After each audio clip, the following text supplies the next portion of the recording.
kita buktikan di Padepokan atau di luar Padepokan kan begitu. Saya sudah menjabarkan. Siap untuk membuktikan itu, siap saya membuktikan itu. Saya sudah mengundang beliau. Oke. Bagaimana kalau dibuktikannya di sini, Gus? Kan nggak ada pesulap merahnya. Iya, nanti kapan diundang lagi? Maksudnya gimana, Gus? Gus berkenan nggak kalau misalnya ini kan tabayunnya, nanti si pesulap merah kita undang lagi, dihadirkan bareng sama Gus Samsudin. Kemarin kan dia datang sendiri, Gus datang sendiri. Kalau siap nggak nih tim? Kalau misalnya Gus bersedia aja, kita di sini sekalian kan biar selesai masalahnya. Bagaimana, Gus? Izin, Gus. Saya jelaskan sedikit ya. Sedikit. Beliau ini kan backgroundnya adalah seorang pesulap yang biasa menggunakan trik atau hiburan kan begitu biasanya. Lah ketika beliau ilmunya dari pesulap, tentunya yang digunakan adalah akal pikiran, sains begitu. Sedangkan yang saya gunakan adalah al-hikmah atau Al-Quran.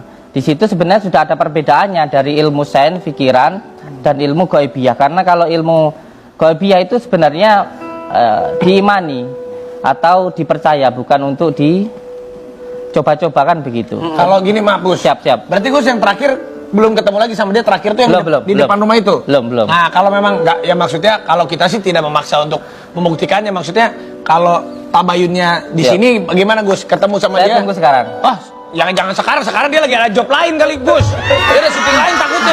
Ya kan? Nah, maksudnya kan ketemu ya ini aja boleh berbicara, berdiskusi gitu. Iya. Ini kan sudah menjadi apa ya, orang-orang kan sudah banyak yang menunggu gitu. Siap. Kita juga nggak bukan. Kapan dia ngomong? Lu diam. Abis galak amat kayak emak saya. Dengar gak? Galak amat kayak emak saya.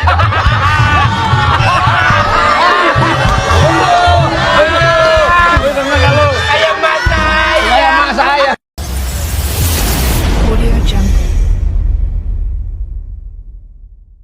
Assalamualaikum warahmatullahi wabarakatuh. Salam jumpa kembali dengan saya M. Imron pribadi, tetap di channel Talk Ma'rifat Bisnis. Perkembangan daripada kasus Samsudin, saat ini kasus Samsudin, perkembangannya Samsudin sudah masuk di Jakarta, ternyata diundang oleh Trans TV. Saya pikir ke pesulap merah, tapi endingnya ke Jakarta akan menemui pesulap merah. Nah, di dalam pertemuan di Trans TV yang cuplikan tadi dikatakan, di cuplikan video di Trans TV itu saya ambil dari TikTok juga, bahwa Gus Samsudin ini memiliki ilmu yang berbeda dengan pesulap merah. Gus Samsudin mengatakan bahwa ilmu sulap-sulap, trik-trik yang dipelajari oleh pesulap merah adalah berdasarkan sains, logik, dan ilmu-ilmu yang berbasis rasional. Nah, sementara ilmunya Gus Samsudin ini berbasis goibiyah. Sehingga Raffi Ahmad ketika diterangkan ini, ya bukan tidak mudeng, tidak merespon, mungkin tidak paham, atau memang targetnya bukan membahas ilmunya Samsudin, tetapi membahas tentang pesulap merah dan Gus Samsudin, bagaimana ini terjadi pembuktian, karena endingnya ke sana. Tapi yang menarik adalah saya akan menjelaskan tentang ilmu sains. Ilmu sains ini sudah saya kupas dari sisi Marcel, sudah banyak sekali ya. Nah, ini saatnya saya akan mengupas tentang ilmunya Gus Samsudin, ilmu goibiyah. Di ilmu goibiyah adalah ilmu yang sifatnya memang goib. Goib itu tidak bisa dilihat, atau sesuatu yang bersifat tidak dilihat tapi bisa dirasakan. Kepada bahasan-bahasan saya sudah saya jelasin bahwa di dalam jiwa manusia itu 90% adalah bersifat gaib. Rasionalitas itu hanyalah 10%. Dari semua takdirnya, dari takdir dari setiap manusia itu hanya 10%. Sehingga ketika orang untuk memahami roh saja itu hanya sangat sedikit, tidak sampai 1%. Manusia dikasih pemahaman tentang ilmu roh oleh Allah Subhanahu wa taala. Ini ada di dalam hadis dan Al-Quran. Nah, ilmu goibiyah yang dimaksud Gus Samsudin ini maknanya adalah luas. Ilmu goibiyah tidak bisa ditafsirkan secara rasionalitas, tidak akan bisa, tidak ketemu konteksnya. Mengapa? Ilmu goibiyah ini sampai kapanpun tidak bisa dirasionalisasi. Ya apa-apa yang dilakukan Gus Samsudin. Maka Gus Samsudin namanya perlu diingat, para netizen tidak paham. Gus Samsudin itu memiliki nama Gus Samsudin Jadab. Nah, gelar Jadab ini yang tidak diperhitungkan oleh banyak para netizen, orang yang tidak paham ilmu tentang gaib dan ilmu goibiyah, maka ketika dicerna secara rasional tentu tidak nyambung dan tidak akan paham. Karena ada kata-kata jadab, Gun Syamsuddin jadab, artinya di sini sebenarnya ketika Gun Syamsuddin melakukan ilmu-ilmu menggunakan alat-alat sulap itu wajar dan sah-sah saja dan boleh saja secara gaib, betul, dan itu sah.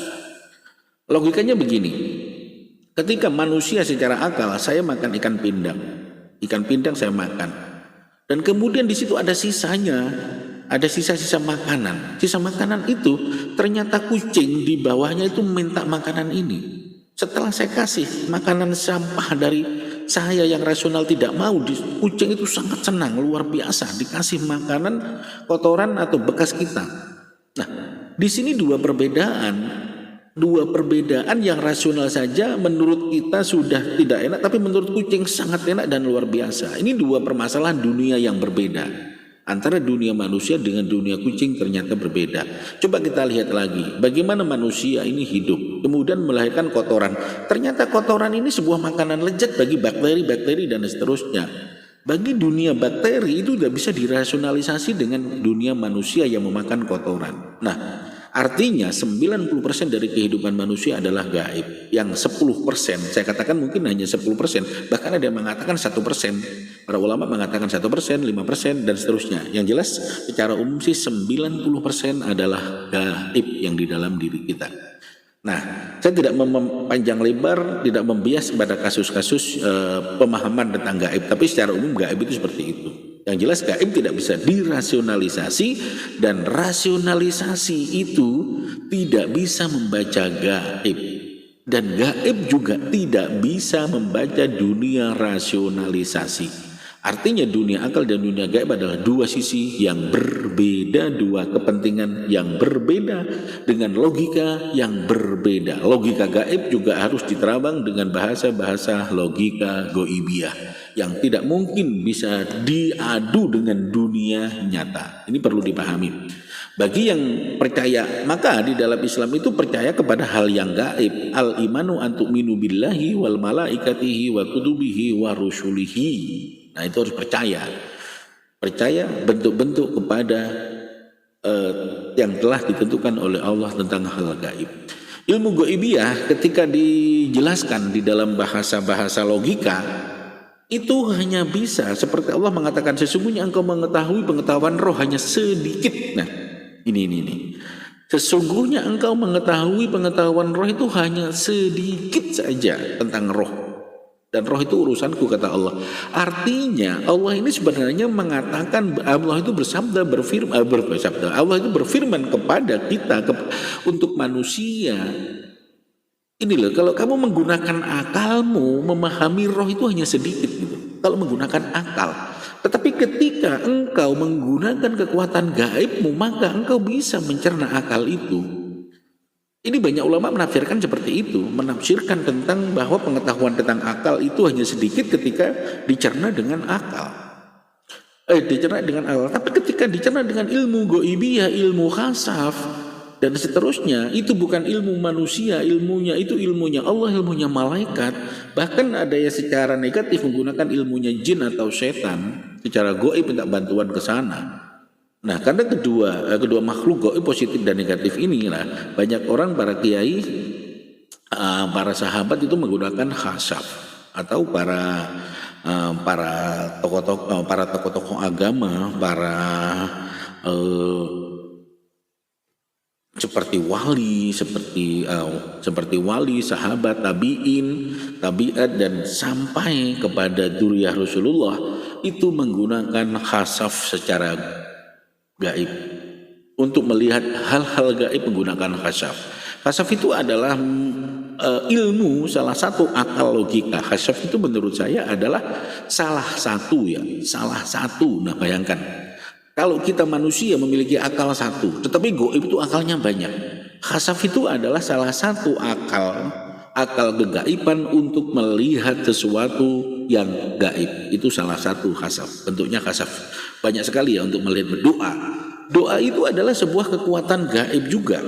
Saya sebut sebagai akal, salah satu bentuk ya. Saya wujudkan secara Secara nyatanya itu doa itu juga akal, khasaf itu juga akal. Bahkan iman itu adalah akal juga, akalnya gaib yang bisa dirasionalisasi. Artinya dari gaib yang bisa dirasionalisasi itu iman. Yang pertama iman, yang kedua doa. Kemudian ada khasaf, ya ada khasaf. Bahkan para berdukunan menganggap hadam, menyebutnya dengan bahasa mereka itu hadam gitu, yang terkenal ya. Jadi kadang-kadang di dunia perdukunan itu kita juga nggak bisa menjustifikasi bahasa dukun itu adalah bahasa orang awam. Bahkan khasaf iman, ya khasaf iman doa, kekuatan doa itu mereka menganggapnya hadam semua itu, sehingga dengan bahasa awam. Nah di sini sehingga ketika di dalam bahasa perdukunan, bahasa kegaiban itu tidak bisa dibicara dengan akal karena bahasanya berbeda-beda. Kembali lagi ke ilmu kegoibiyah yang dimiliki Gus Samsudin, jadab. Ingat, Gus Samsudin itu memiliki makna jadab. Artinya jadab itu adalah orang yang khilaf, tetapi memiliki nilai-nilai yang di luar nalar, itu membantu umat, membantu manusia, membantu saudara-saudara untuk kepentingan umat, tetapi dengan cara jadab, dengan cara yang salah begitu. Jadab itu dengan cara yang salah, tetapi dampaknya baik. Kita lihat cerita Wali Songo. Wali Songo itu Sunan Kalijogo itu pernah jadab ketika menjadi maling. Itu adalah bagian daripada sifat jadabnya Wali Songo, Sunan Kalijogo ketika menjadi perampok dan hasil perampokannya untuk kebaikan. Itu bentuk realitasnya jadab itu seperti itu. Atau juga para gus-gus yang lain yang jadab, yang pekerjaannya. Imam Ghazali pernah jadab juga loh. Imam Ghazali ketika mengarang Ihya Ulumuddin itu makan makan sampahnya biji kurma, biji kulit semangka dimakan oleh Sunan Ghazali. Orang melihat rasional, Imam Ghazali gila makan kulit sampah. Padahal apa secara goibiyah ketika Imam Ghazali memakan kulit semangka itu, karena kulit semangka itu memohon kepada Imam Ghazali, ya Imam Ghazali, saya ini dimakan orang hanya memakan intisari daripada saya, tapi saya sebagai kulitnya ini tidak bisa dimakan. Kapan saya masuk surga ya Imam Ghazali? Begitu Imam Ghazali karena melihat begitu akhirnya kulit-kulit itu dimakan. Karena kasihan, karena ingin masuk surga dimakan orang alim. Nah bayangkan, ini kan hal-hal yang gaib yang tidak bisa dirasionalisasi. Masih banyak cerita-cerita gaib yang di dalam Al-Quran dan seterusnya itu banyak. Tetapi gaib-gaib ini memang tidak dijelaskan kepada orang-orang awam. Tentu kepada orang-orang yang sudah mempelajari syariatnya kuat, maka akan bisa bercerita tentang hal-hal gaib. Nah, begitu juga Gus Samsudin ketika menggunakan trik ya. Ketika Gus Samsudin menggunakan trik-trik sulap ya, saya katakan ketika Gus Samsudin menggunakan trik-trik sulap untuk pengobatannya itu rasional sekali secara gaib ya. Secara gaib saya katakan rasional. Contoh keris petir. Keris petir untuk mengobati seseorang secara rasional tidak masuk. Petir itu alat-alat sulap yang digunakan oleh pengobatan Gus Samsudin. Apa bisa menyembuhkan? Bisa. Secara kekuatan gaib jadab itu bisa. Karena dia menggunakan rasional gaib ya. Yang jangan dicampur aduk dengan kekuatan rasional, tidak mungkin. Itu sebagai media saja. Sebagai media untuk membantu, untuk minta bantuan kepada kekuatan-kekuatan gaib. Karena kekuatan gaib banyak ya, tidak hanya kepada cahaya malaikat. Kalau bilang cahaya malaikat ada jutaan, miliaran cahaya malaikat yang di level mana. Tidak usah bicara cahaya Tuhan terlalu tinggi, bicara cahaya malaikat atau bisa jadi cahaya jin muslim itu banyak sekali. Karena jumlahnya jin itu makhluk gaib ya bisa 1/1000 atau bahkan mengatakan 1/1 miliar, lebih banyak makhluk gaib. Maka saya katakan gaib itu 90%, ada yang mengatakan 90%, 99%, akan 95%, maka kekuatannya lebih besar kondisinya. Nah, sementara kita ini di rasional hanya sekian persen, kecil, sebagian kecil saja. Nah, ini ilmu Samsudin Jadab. Kebenaran-kebenaran ini itu bisa ditanyakan kepada orang-orang, terutama orang-orang aswajah ya, orang-orang aswajah, orang Nahdiyin percaya hal ini. Tapi jangan ditanyakan kepada orang-orang Wahabi, nggak percaya. Orang-orang Wahabi nggak percaya ini, karena Wahabi itu Islam rasionalitas. Islam rasionalitas yang tidak mungkin. Anggap aja saudara kita lah, saudara kandung kita, yaitu aliran Muhammadiyah itu tidak percaya kepada begini, tidak percaya. Padahal Muhammadiyah itu saudara kita karena pemahaman Al-Quran secara rasionalitas. Nah, sementara di Nahdiyin mempercayai rasionalitas itu sedikit. Mungkin 40% ya, 60%-nya itu goibiyah yang dipelajari. Maka Gus Samsudin itu bagian daripada mempelajari goibiyah. Nah, tetapi memang kalau Marcel mendobrak ini wajar-wajar saja dan sah-sah saja, sehingga para kiai tenang-tenang saja. Mungkin para gus-gus saja yang merasa terbakar begitu. Itu wajar. Sebagian gus-gus yang tidak paham, tapi kiai sepuh seperti Gus Baha atau ya noreken aja. Karena apa? Mereka sudah memiliki ilmu tingkat tinggi tentang goibiyah begitu, tentang hal-hal goib. Maka tenang-tenang saja. Tetapi kalau si Marcel ini nanti sudah menyinggung syariat dan sudah menyinggung syariat, torekoh dan hakikat marifat, maka Marcel akan berhadapan. Tapi karena yang dilakukan Marcel masih dalam batas syariat dan kebenaran, maka para kiai-kiai sepuh yang memiliki ilmu tentang goibiyah, ilmu yang memiliki khasaf tinggi, itu tidak akan bergerak. Karena yang dilakukan Marcel juga benar, apa yang dilakukan Gus Samsudin juga benar. Sampai sekarang belum terbukti loh, orang yang ditipu oleh Gus Samsudin. Siapa yang ditipu? Tidak ada. Orang yang sembuh dari Gus Samsudin ribuan, banyak sekali. Dengan keris-kerisnya yang saya katakan keris-keris sulapan boleh. Pengobatan menggunakan keris sulap secara goiban boleh. Itu hanya wasilah saja. Kalau kita pikir-pikir ya, pada zaman Rasulullah itu ada wifik. Pengobatannya menggunakan apa? Air putih dan garam.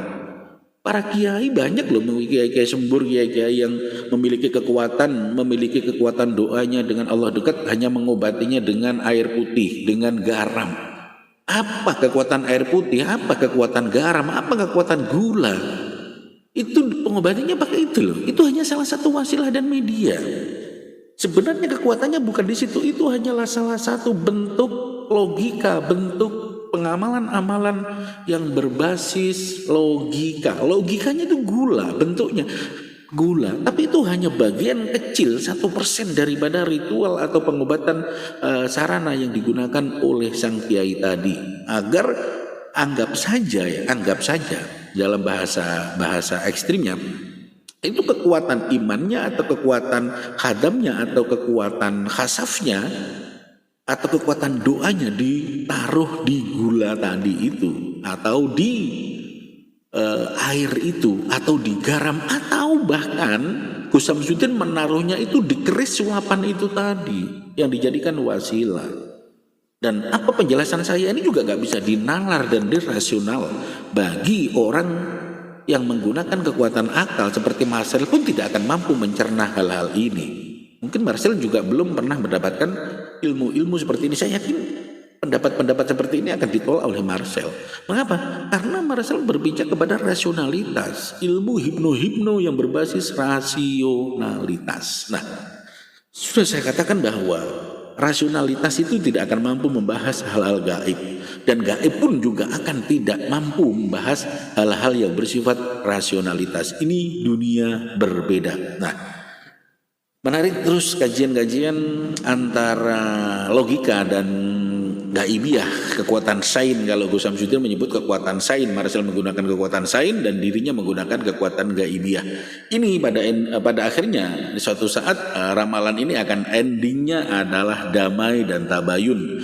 Diharapkan keduanya tidak ditunggangi oleh sifat-sifat angkara murka, iri, dengki dan seterusnya yang ditunggangi oleh kekuatan sahabat, kekuatan setan. Maka di antara keduanya akan terjadi salah satu masuk penjara. Nah, ketika tidak ada kesadaran secara logika di antara keduanya, pasti salah satu akan masuk penjara.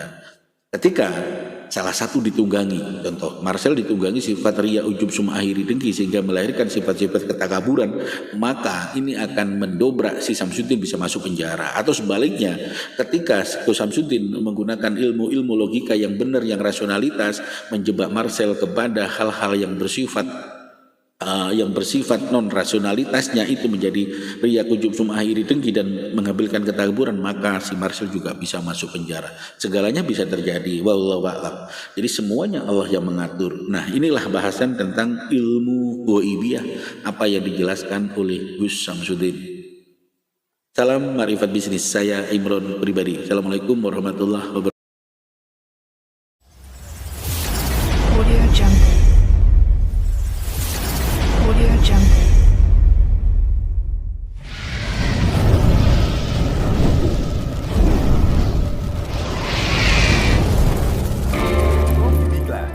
hadir dengan varian kopi jantan original dan kopi rempah Nusantara.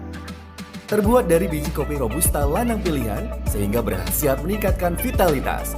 Dicampur dengan rempah-rempah Nusantara, efektif membantu menjaga stamina dan daya tahan tubuh Anda. Kopi Bikla diolah secara higienis sehingga menciptakan aroma dan rasa yang istimewa. Kopi Bikla, kopi pesantren untuk negeri, dari kampung untuk dunia.